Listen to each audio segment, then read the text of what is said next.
Hi there, this is Tim Nendick. It's about 11 o'clock in the evening on Monday, May 23rd. This is an analysis of the tornado outbreak that is pending on the 24th Tuesday. This is the Cape or instability about at 21 UTC or about 5 p.m. You can see a large, significant dry line caping across Oklahoma into Texas. And as we bring that towards 7 o'clock in the evening, we see that instability fingering relatively north into Kansas before becoming, losing some of its diurnal basis, but still being quite significant for surface-based Cape well after nightfall. This is being driven by an incredibly strong shortwave trough. Really kind of one of the more impressive looking troughs you're going to find, especially this time of year. Just no lack of energy there. We're going to start off with some composite reflectivity. So this is what the model thinks the radar is going to look like. This is valid at 21 UTC, so about 4 hours before nightfall. And you can see there's some initiation along the line.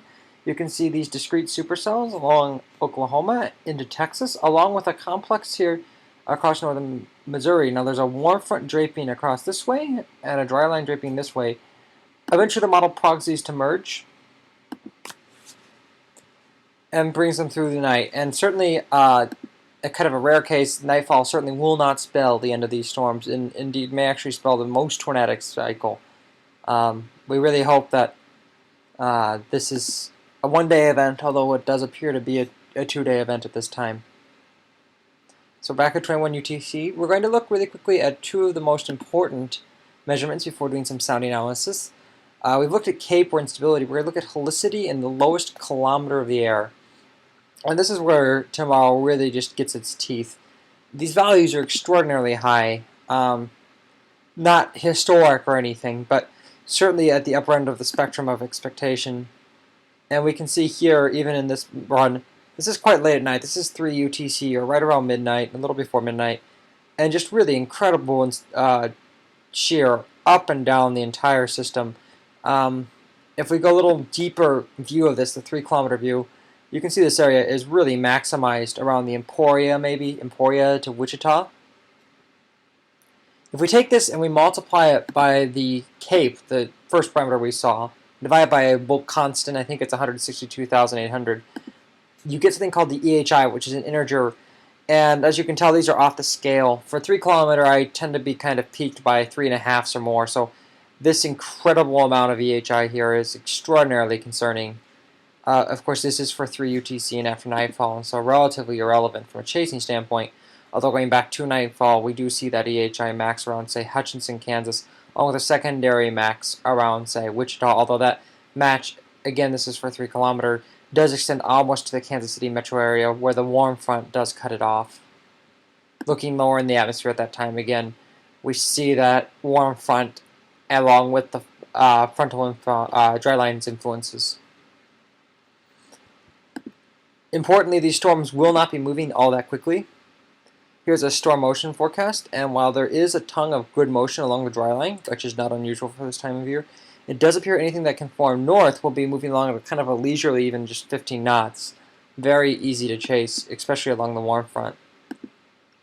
At the same time, temperature fields, that warm front is kind of subtle right now. There isn't necessarily that really strong cutoff, something that's much more visible, say, 48 or 51 hours out from now, as that low deepens in just a bit and starts to become more progressive.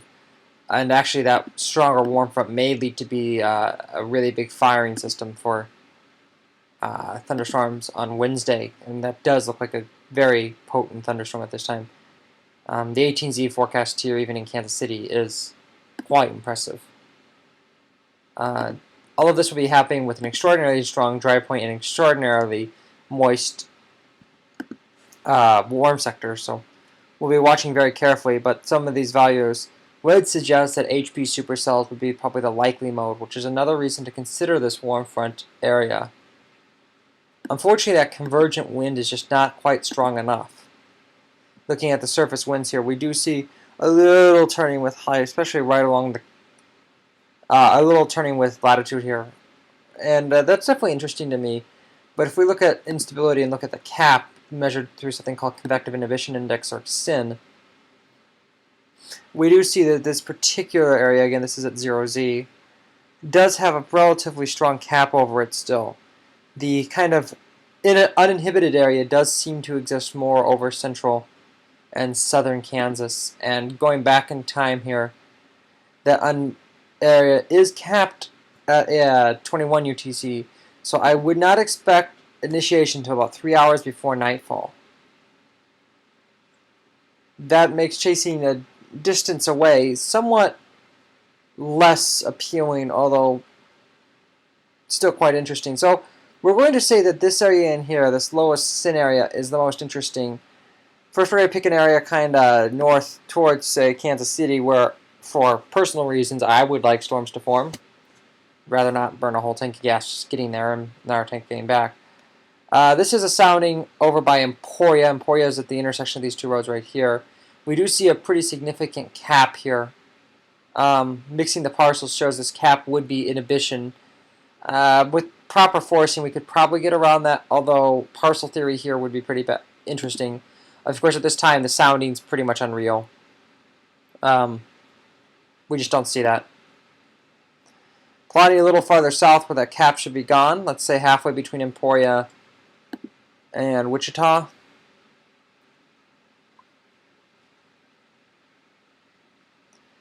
And we see that cap is significantly weaker, in this case overcome, and our soundings are frankly incredible. And by the time you get down towards the Wichita to Hutchinson area, just kind of plot a point between the two, kind of closer to the low here, well, the sounding becomes more sickle-shaped, and the air mass absolutely unstable with a large amount of cape. So certainly this area in Kansas here needs to be watched extraordinarily carefully. That being said, there are a few concerns. We do have a cap in this situation, and that cap is quite notable in some areas. Also, of a decent amount of concern is the ongoing convection. There's an MCS across southern Missouri here that could put out some remnant outflow boundaries, which would be very helpful to us, but also could inhibit it. In addition, looking at, say, I don't know, let's look at relative humidities high up in the atmosphere for cloud formation. We could actually see some cloud cover forming. You can see, in this case, this is... and you can see those high clouds kind of forming. That could provide another inhibition to our convection here. Those things do concern me, although, along with the shortwave being a little more progressive than models prog, everything has to line up very carefully for this to be quite the historic outbreak that is the potential to be. And I do think the shortwave is going to be slightly more progressive. That being said, I do expect the SPC to go to a higher risk, issuing PDS watches, significantly monitoring the situation for a historic outbreak. There are ingredients for busts in certain areas, and with slight car troubles, it certainly is a concerning chase.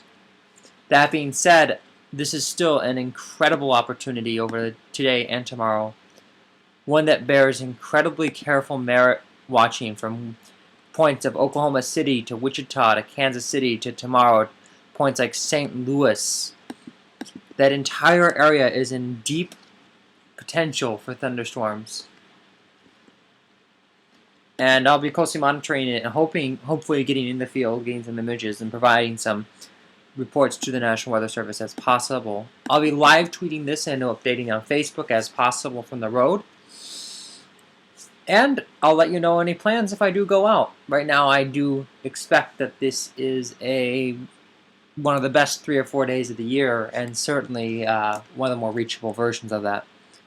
On the heels of Joplin tornado, we can only hope that these storms are long-tracked, but not impacting any communities in that way. Thanks.